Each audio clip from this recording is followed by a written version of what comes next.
ये बैंकिंग का PYQ है। अब जैसे जैसे क्वेश्चन को पढ़ेंगे साथ साथ हम सॉल्व भी करेंगे ताकि हमारा टाइम भी कम लगे और इजीली सॉल्व हो जाए। The shopkeeper made a loss of 15% on selling an article. तो एक चीज़ को बेचने के लिए 15% का लॉस हुआ उसे।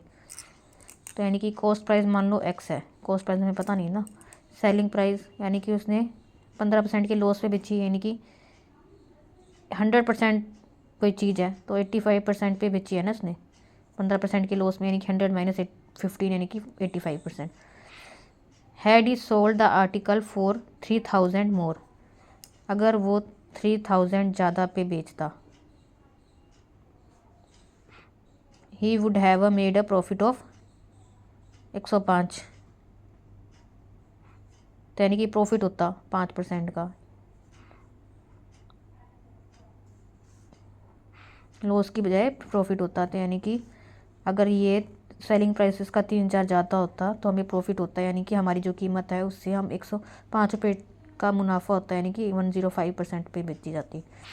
तो यानी कि इसका क्या आएगा, 85% इधर चला जाएगा तो 20% of x is equal to 3000। x is equal to 3000 divide by 20 multiply by 100, 25 जा।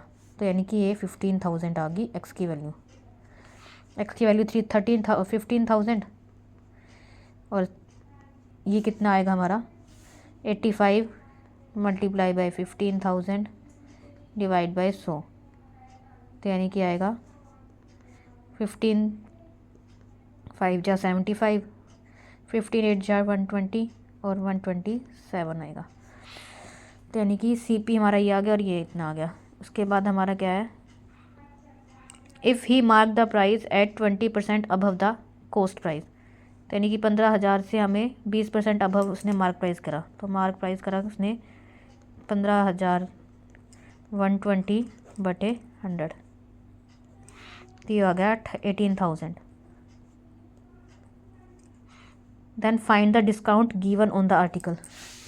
यानी मार्क प्राइस इतना रखा और बेच दिया इतने पे, तो यानी कि 18,000 में से 12,750 गया तो कितना आया, 10 में से 5 गया 5, 9 में 7 गया 2, 7 में से 2 गया 5।